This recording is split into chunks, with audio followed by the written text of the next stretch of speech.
একদম পরিষ্কার দেখা যাচ্ছে। এখান থেকে নদীর ওই পারে পুরোটাই হচ্ছে বাংলাদেশ আর এই পাশে হচ্ছে ভারত। दादा ये देखो ये पूरा बांग्लादेश है। हाँ, ये सब सारे वाला आदमी ये पूरा बांग्लादेश का आदमी है। ये भी टूरिस्ट है लेकिन बांग्लादेश का टूरिस्ट। हाँ। ফিরে যাওয়ার সময় বাংলাদেশের কোল থেকে আপনাদেরকে ঘুরিয়ে নিয়ে যাবে। তারপরে আমার তো একটু জলে বেশি ভয় লাগেই, তাই নিচের দিকে বারবার দেখছি কিছু আসছে কিনা, হাঙর কুমির।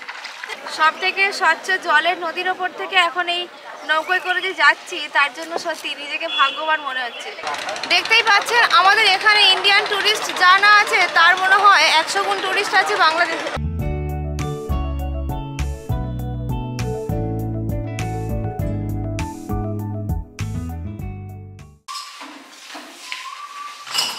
সকাল থেকে সারাদিন ঘুরতে ঘুরতে খাওয়া হয়নি। বাঙালি একটু ভাত না খেলে যেন মনটা উসখুস করে, তাই ইকো পার্কের এখানে সামনে এই রেস্টুরেন্টে ঢুকেছি আমি ভাত খাবো। কটার সময়? এখন বাজে বিকেল 4টের সময় ভাত খাচ্ছি। তার জন্য একটা এগ থালি অর্ডার দিয়েছি। ভাত, পাঁপড় আর চাটনি চলে এসছে, এখনো বাদ বাকিগুলো আসছে। খিদে প্রচুর পেয়েছে, বুঝতেই পারছেন। সকাল থেকে ঝুড়ি ভাজা মুড়ি আর ক্রিম কেক আর বিস্কুট খেয়ে আছি।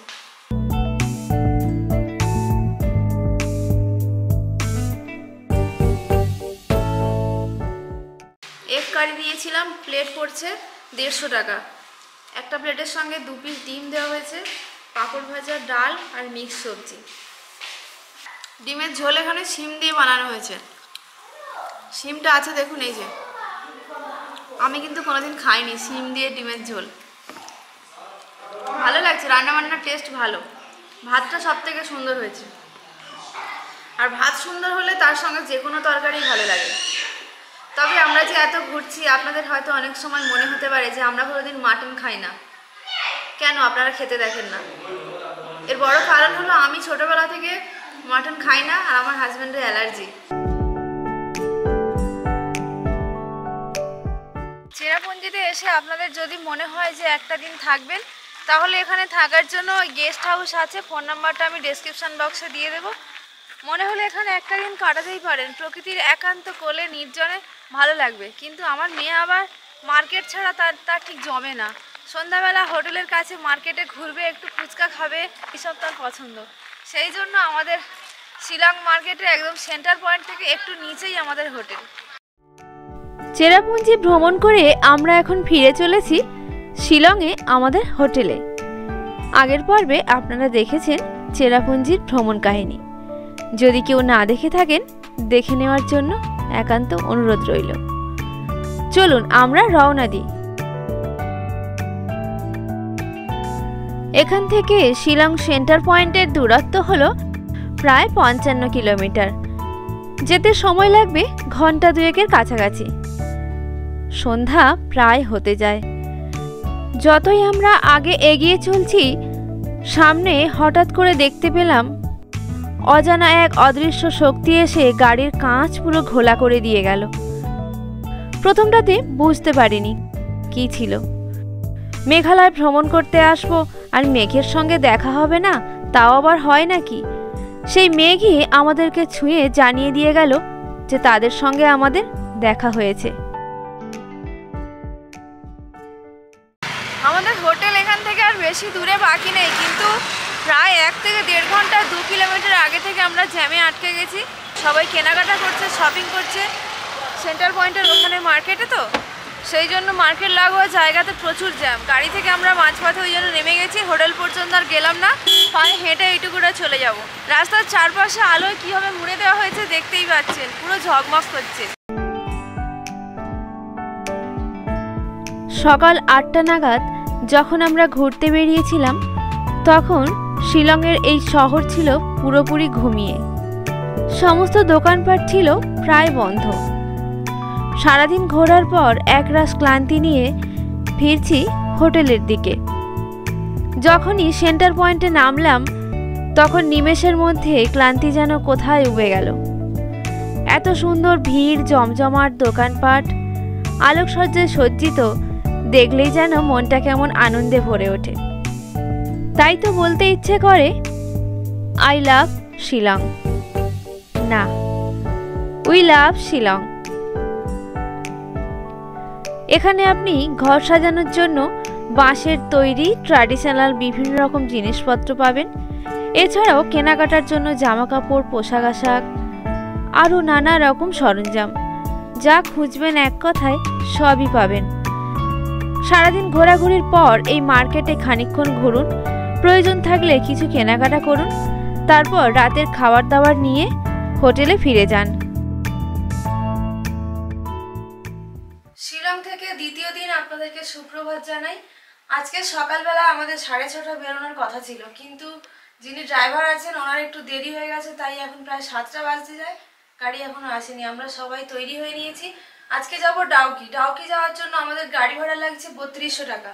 আপনি যদি এই ট্রিপটা বাসে করে করতেন, মানে এখানকার যে ট্যুর বাসে করে করানো হয়, সেই বাসে করে গেলে আপনার জনপ্রতি ভাড়া পড়তো 800 টাকা। তা আমাদের 8 দিনে 2400, 32 হয়ে যাচ্ছে। খরচটা একটু বেশি হচ্ছে, কিন্তু আমার মেয়ে ছোট তো, তাই রাস্তার মধ্যে যেখানে সেখানে টয়লেট, পটি এইসবের সমস্যা হয় বলে ওর জন্যই বাসে যেতে পারলাম না। সংসার নিয়ে বেরোলে একটু বাচ্চাদের কথা না মাথায় রাখলে খুব অসুবিধা হয়। তাই আজ আকাশটা কেমন মেঘলা মতো, তাই ছাতা নিয়ে বেরিয়েছি, কিন্তু মেঘলা হলে সর্বনাশ।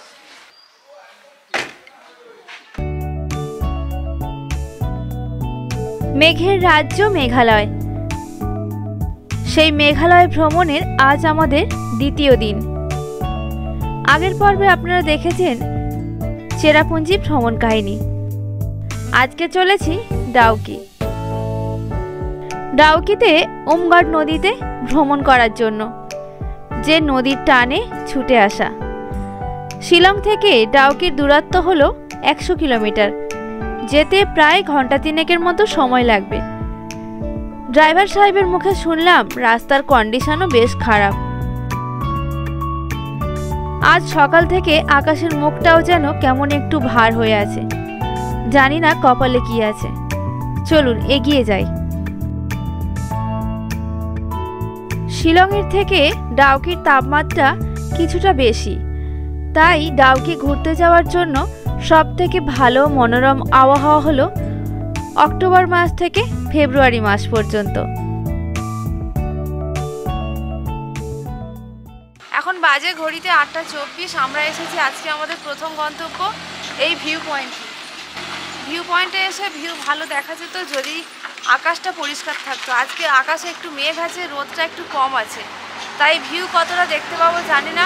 চলুন গিয়ে দেখি। শহুরে কোলাহল থেকে অনেক দূরে একটি বাকরুদ্ধকর প্রাকৃতিক দৃশ্য, যেখানে আছে এই ক্যানিয়ন। এই ক্যানিয়নটির নাম হলো লাইট ল্যাম্প ক্যানিয়ন। শিলংয়ের শহর থেকে প্রায় 45 কিলোমিটার দূরে। এই ভিউ পয়েন্টে ওঠার জন্য জনপ্রতি টিকিট মূল্য 20 টাকা। চারিদিকে সুন্দর করে রেলিং করা আছে, যাতে করে আপনার পড়ে যাওয়ার কোনো রকম সম্ভাবনা নেই। তবে ধারে গিয়ে যখন নিচের দিকে দেখবেন একটু সাবধানে। ওপর থেকে নিচে গিরিখাতের দিকে তাকালে সত্যি মনে হয় প্রকৃতির কি অপরূপ গঠন। স্থানীয় ভাষায় লাইটলুম শব্দটির অর্থ হলো পাহাড়ের শেষ প্রান্ত। বিস্তীর্ণ এই গিরিখাতের দিকে তাকালেই সেটা বুঝতে পারা যায়। প্রকৃতি প্রেমীদের কাছে মেঘালয় হলো একটি অত্যন্ত জনপ্রিয় গন্তব্য। আমরা সকলেই জানি যে মেঘালয়ে পৃথিবীর মধ্যে সবথেকে বেশি বৃষ্টিপাত হয়। ঠিক সেই কারণে এখানে সবুজের প্রাচুর্য রয়েছে। গিরিখাতগুলি মেঘালয়ের সবুজের মধ্যে অবস্থিত, একটি ঘন পাতায় আচ্ছাদিত একটি অঞ্চল। এখন সকাল 10:10 বাজে। আমরা হোটেল থেকে বেরিয়ে বেশ অনেকটা রাস্তা চলে এসেছি। তবে চেরাপুঞ্জির ওই সাইডে রাস্তা যেমন ভালো ছিল, কিন্তু ডাউকির এই দিকটাতে রাস্তা খুবই খারাপ, তাই যেতে এতটা সময় লাগছে। বুঝতেই পারছেন গাড়ি কী হারে নাচছে। আর রাস্তার দুপাশে প্রচুর সুপারি গাছের বাগান, মানে এখানে সুপারি প্রচুর পরিমাণে চাষ হয়। গাছগুলোতে প্রচুর সুপারি পেকেও আছে। এখানকার মানুষজন সেই সঙ্গে পানও খায় ভালোই। আমাদের ওইদিকে সুপারি গাছ আমি কই এতটা দেখিনি। আর সকালবেলা যখন আমরা বেরিয়েছিলাম তখন বেশ আকাশে মেঘ ছিল, কিন্তু এই রাস্তার ফাঁকে ফাঁকে মাঝে মধ্যে সূর্যের দেখা মিলছে, রোদও দেখতে পাচ্ছি। এই পর্যন্ত আমাদের ঘোরা হয়েছে মাত্র একটাই স্পট, সেই ভিউ পয়েন্টটা। এখনো পর্যন্ত আর কোনো স্পটে এখনো দাঁড়ানো হয়নি।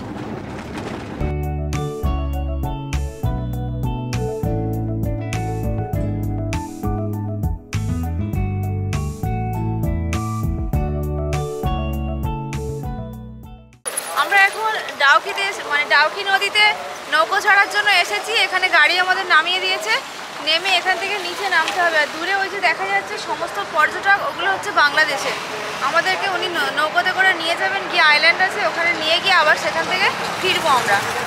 दादा ये देखो ये पूरा बांग्लादेश है। हाँ, ये सब सारे वाला आदमी, ये पूरा बांग्लादेश का आदमी है।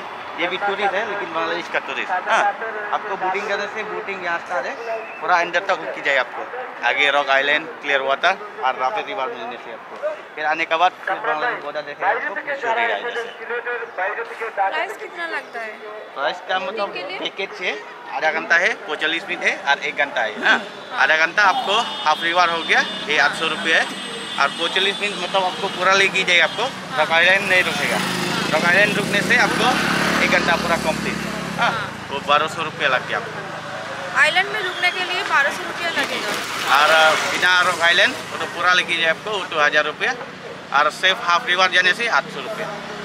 तीनों के लिए একটা নৌকোতে সর্বোচ্চ 3 জন বসতে পারবেন। যদি পুরো আইল্যান্ডটা ঘুরিয়ে সেখানে উনি দাঁড়ায় তাহলে আপনাকে দিতে হবে 1200 টাকা। আর যদি ওখানে না দাঁড়িয়ে আপনি ঘুরে আসেন তাহলে আপনাকে দিতে হবে 1000 টাকা। আর যদি অর্ধেকটা যান তখন লাগবে 800 টাকা। এখন ভাবনা চিন্তা করি কোনটাতে যাব। দূরে ওই দেখা যায় নিচু সমতল ভূমি হলো বাংলাদেশ। ডাউকিতে উমগাড় নদীর এক পাশে আছে ভারতবর্ষ আর অন্য পাশে আছে বাংলাদেশের সিলেট। বঙ্গোপসাগরের ওপর থেকে দক্ষিণ পশ্চিম মৌসুমী বায়ু মেঘালয়ের পূর্ব খাসি পাহাড়ের ওপরে এসে সেখানে ঘনীভূত হয়ে বৃষ্টিপাত ঘটে এবং সেই জল সমস্তটাই নেমে আসে বাংলাদেশের এই জেলা সিলেটের ওপর। তাই তো বছরের বেশিরভাগ সময় বৃষ্টিপাতের কারণে এই জায়গাটি প্লাবিত হয়ে যায়। শীতকালে এখানে জল কম থাকার জন্য প্রচুর পর্যটক এসেছেন ঘুরতে। বলাই যায় আমাদের থেকে ওনাদের পর্যটক 100 গুণ বেশি।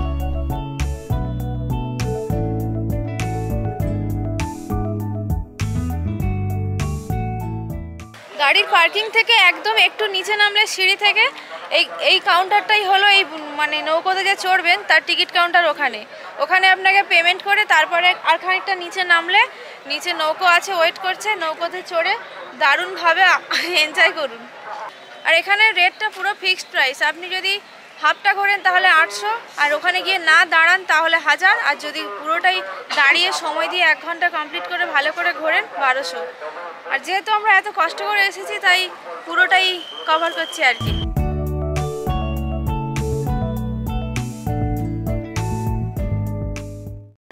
একদম পরিষ্কার দেখা যাচ্ছে এখান থেকে নদীর ওই পারে পুরোটাই হচ্ছে বাংলাদেশ আর এই পাশে হচ্ছে ভারত। আমরা এখানে নৌকোয় চড়বো। নৌকোর ঘাটটা ঠিক ওই নিচে, ওইখানে নৌকোগুলো সব দাঁড়িয়ে আছে। আমাদের নৌকোর চালকও চলে গেছে, এবার আমরা যাই। এই উমগাড় নদীর ওপরে ওই পাশে দেখতে পাচ্ছেন বাংলাদেশের যে পর্যটক রয়েছেন ওনারা নৌকাতে করে যাবেন ডান দিকে, আর আমরা ভারতবর্ষে যাব বাম দিকে। নদীর জল এতটাই পরিষ্কার, দেখুন নিচে একদম একটা সূচ পড়ে থাকলেও দেখা যাচ্ছে, এতটাই ক্লিয়ার, কাঁচের মতো। দেখো মাছগুলো যাচ্ছে সেটাও দেখা যাচ্ছে, কি সুন্দর না, পরিষ্কার। নৌকোতে আমরা উঠেই পড়েছি। এখন বাজে কটা বলতে পারছি না, এখন ঘড়িটা দেখি তারপর বলছি আমি। मुझे बहुत डर लगता है पानी से। ঠান্ডার মধ্যেই জলে পড়লে না পুরো জীবন হাতে চলে আসবে।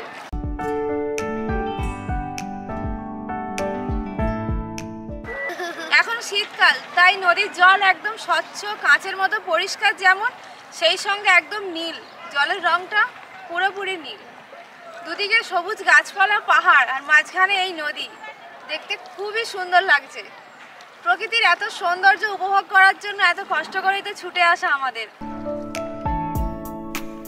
এই ওমগড় নদীতে ভ্রমণ করার সময় আপনি এই ঝুলন্ত ব্রিজটি দেখতে পাবেন, যেটি প্রায় 1930 দশকে ব্রিটিশদের দ্বারা তৈরি হয়েছিল। এই ব্রিজটির ওপর থেকে একবারে একটি একটি করে গাড়ি পাস করানো হয়, কারণ এটি অনেক পুরনো। এই নদীর ধারে যে এক জায়গায় ঘাট আছে এমনটা নয়, আমরা চলে এলাম খানিকটা, তারপরে এখানে এই বাম দিকে দেখতে পাচ্ছেন এখানেও একটা ঘাট, এখান থেকে অনেকে উঠছেন। সামনে ওখানে আরও একটা ছোট মতো রাফটিং পয়েন্ট দেখতে পাচ্ছি, ওখানেও কিছুজন আছেন। সব থেকে স্বচ্ছ জলের নদীর ওপর থেকে এখন এই নৌকোয় করে যে যাচ্ছি, তার জন্য সত্যি নিজেকে ভাগ্যবান মনে হচ্ছে। যতদিন বাঁচবো যেন পুরো ভারতবর্ষটাকে ভালো করে দেখে কমপ্লিট করতে পারি, এটুকুই আশা।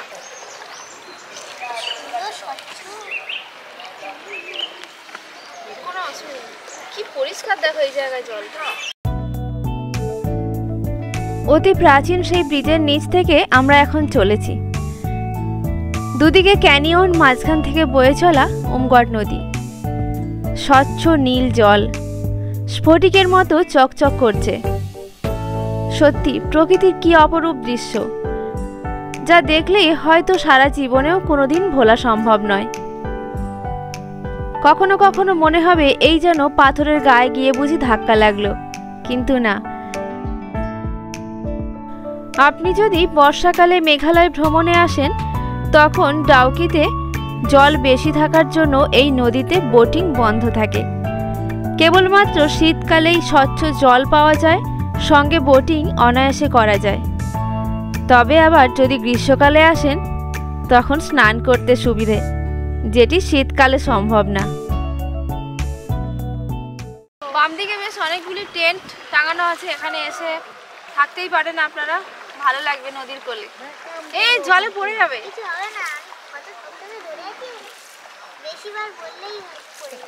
বেশিবার পড়লে পড়বে, আর যদি পড়ে যায় তখন তুমি ঘাটা খাবে।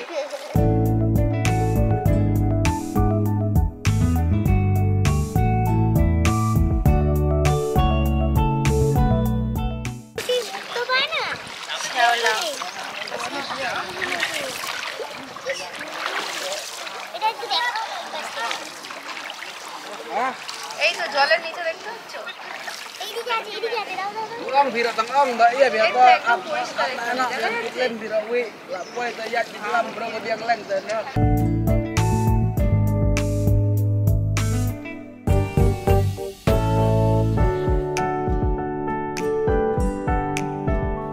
এই নদীর জল কতটাই স্বচ্ছ দেখতেই পাচ্ছেন। নিচের প্রত্যেকটি নুড়ি সুন্দরভাবে গোনা যাচ্ছে। ভারত তথা এশিয়ার সবথেকে স্বচ্ছ জলের নদী, কাঁচের মতো চকচক করছে। অনেক সময় ভাসমান নৌকোটিকে মনে হয় না যে জলের ওপরে আছে বলে, মনে হয় যেন নৌকোটি এমনিই যাচ্ছে, জল দেখাই যায় না। নিচে নুড়ি, ওপরে নৌকো, মাঝখানে জল অদৃশ্য হয়ে গেছে।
আমরা আইল্যান্ডে পৌঁছে গিয়েছি, এবার আমরা নামবো। এখানে কিছু খাবার দাবারের দোকানপাটও আছে, দেখি গিয়ে কি খাওয়া যায়। আরে কিছু হবে না, পারে আমার হাতে হাতে হাতে নামবো।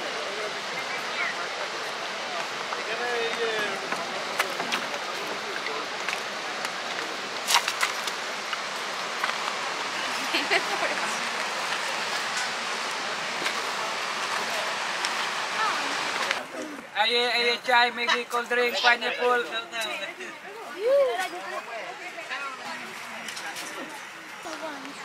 পাথরগুলো খুব সুন্দর গোল। হ্যাঁ? না। প্রত্যেকটা পাথর খুব সুন্দর গোল এবং যেন শেপ দেওয়া হয়েছে একদম মসৃণ। ওইখানে নদীর শেষে ওখানে একটা ঝর্ণা আছে, মানে নদীটা নামছে স্রোতে জোরে, ওখানেই যাচ্ছে এখন। এই জায়গাটি হলো নদীর উৎস। এখান থেকে জল সমতলে প্রবাহিত হচ্ছে। বর্ষার সময় এই নুড়ি পাথরগুলি সম্পূর্ণটাই জলে ডুবে থাকে। জলের স্রোতও থাকে অনেকটাই বেশি, তাই এই সময় জলের রং থাকে ঘোলা। নৌকো থেকে নেমে একটু দূরের দিকে আসছি, কারণ এই দিকটায় জল এই দিকটাতে সমান, কিন্তু যখন এই নামছে পাথরের ওপর থেকে এই জায়গায় একটু স্রোত মতো আছে আর কি, খানিকটা ঝর্ণার মতো। আর লোকজন বেশি ওই দিকটাতে আছে, এই দিকটায় আসতে ভালো লাগছে কারণ পাথর দিয়ে পুরো জায়গাটা খুব সুন্দর করে সাজানো যেন। আর সেই সঙ্গে রোদটাও উঠেছে এই সময়, বেশ হাঁটতে ভালোও লাগছে তার সঙ্গে।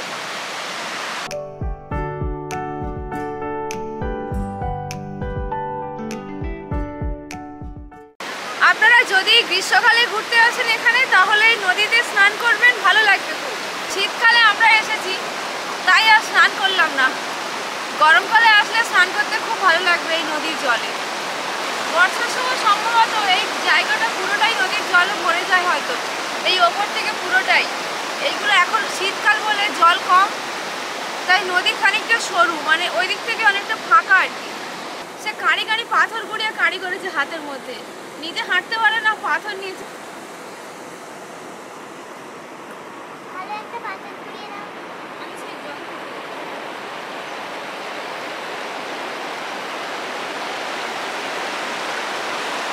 নদীর কোলে বসে এত সুন্দর প্রকৃতির মাঝে হয়তো গানটা আপনাদের কানে ঠিকঠাক পৌঁছবে না, কিন্তু আমার মেয়ের খুব ইচ্ছে আপনাদেরকে একটা গান শোনাবে, দু লাইন।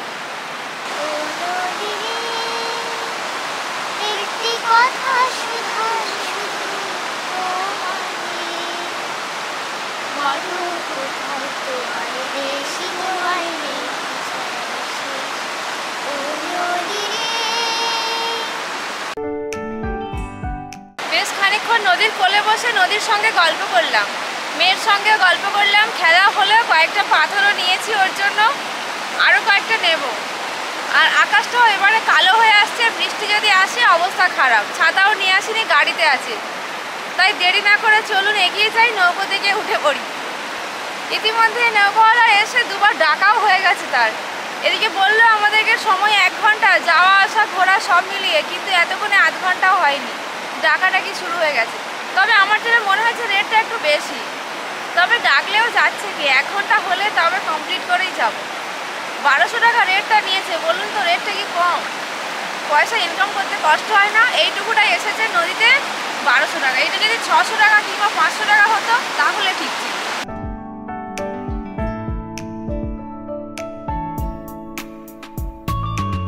মনে একরাশ ক্লান্তি নিয়ে আমরা ওমগড় নদীকে বিদায় জানিয়ে ফিরে চলেছি। যেতে ইচ্ছে না হলেও উপায় নেই, ফিরতে যে হবেই।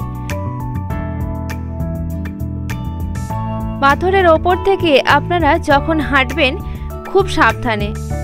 পাথরগুলো অত্যন্ত মসৃণ, তাই স্লিপ খেয়ে পড়ে যাওয়ার সম্ভাবনাও প্রচুর।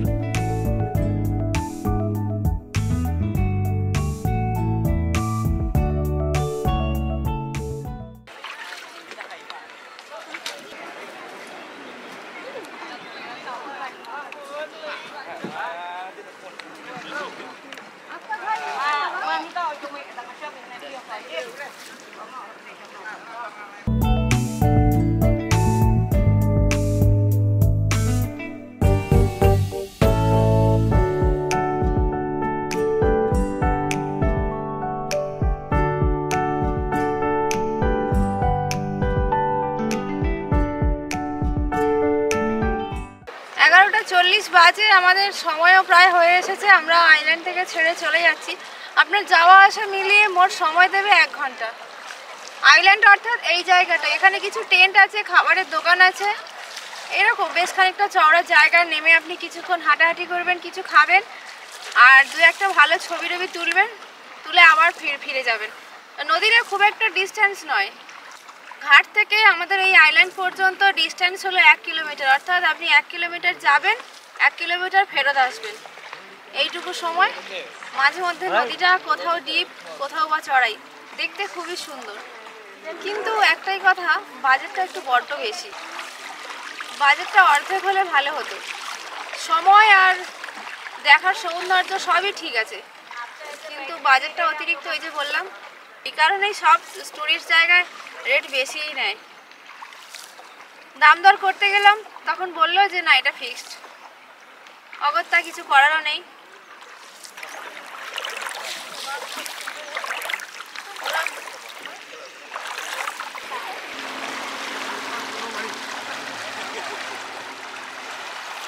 এই জায়গায় দেখতে পাচ্ছেন অনেকটা ধস নামার মতো, কিন্তু না, এখানে ওই রাস্তা তৈরির জন্য পাহাড়টাকে কাটা হয়েছে এইভাবে। এই জায়গাটায় ব্রিজের ঠিক এই পাশে এই জায়গাগুলো পুরোটাই হচ্ছে ভারতবর্ষে। কেবলমাত্র যেখানে আপনাদেরকে দেখালাম বাংলাদেশের প্রচুর লোকজন আছে, ওখানে কিছু তাঁবু খাটানো আছে, অনেক চর মতো যে ফ্ল্যাট জায়গা, ওইটাই হচ্ছে ওপাশে বাংলাদেশ, আর এই পাশে ইন্ডিয়া। এই জায়গাটায় নদীটা বেশ খানিকটা চওড়া, জলও বেশ গভীর। জিজ্ঞাসা করলাম, বললো যে 20 ফিটের মতো হবে। এখানে একটু ভয় ভয় লাগছে, না হলে আপনার এইটুকু জায়গা পেরিয়ে গেলে ওই দিকটাতে কোনো রকম ভয় লাগবে না। ভয়ের যদিও কিছু নেই, তবুও যখন নৌকোর মধ্যে 1 জন কিংবা 3 জন বসে থাকবেন, মনে হবে একটু ভয় ভয় লাগছে কেমন। তারপরে আমার তো একটু জলে বেশি ভয় লাগেই, তাই নিচের দিকে বারবার দেখছি কিছু আসছে কিনা। হাঙর, কুমির, কুমির এখানে থাকে না।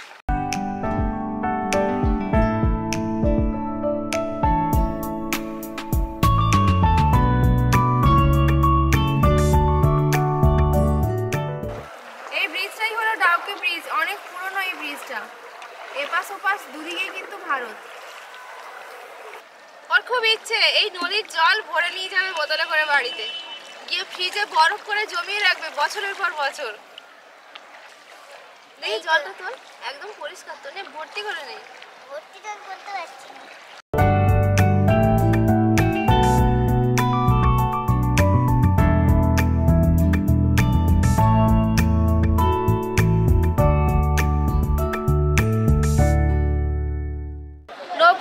দেখতে পাচ্ছেন 2 জন মানুষ বসে ছিপ আটছেন, ছিপ নিয়ে নিয়ে নৌকোয় মাছ ধরে ধরে যাচ্ছেন। এক অভিনব পদ্ধতি।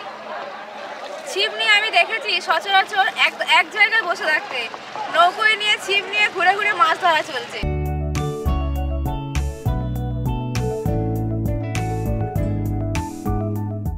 ফিরে যাওয়ার সময় বাংলাদেশের কোল থেকে আপনাদেরকে ঘুরিয়ে নিয়ে যাবে।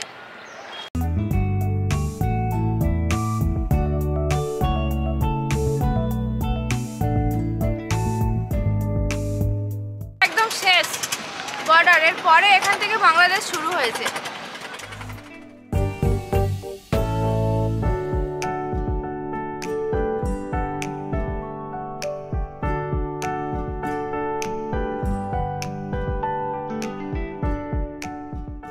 বাংলাদেশের একদম কাছে এই বাম দিকে এই যে নৌকোগুলো আসছে, এগুলো সব বাংলাদেশ, আর আমরা চলেছি আমাদের ঘাটে।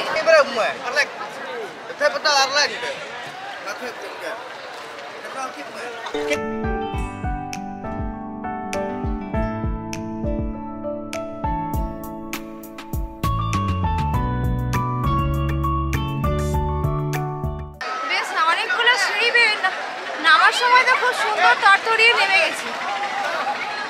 এবারে ওঠার সময় হাঁটুর মালাই থেকে কচকচ করছে, কষ্ট হচ্ছে।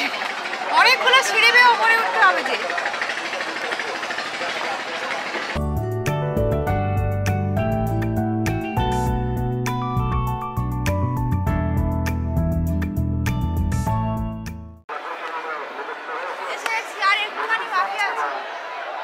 দেখতেই পাচ্ছেন আমাদের এখানে ইন্ডিয়ান টুরিস্ট যা না আছে তার মনে হয় 100 গুণ টুরিস্ট আছে বাংলাদেশে। প্রচুর মানুষজন এসছেন ওখানে।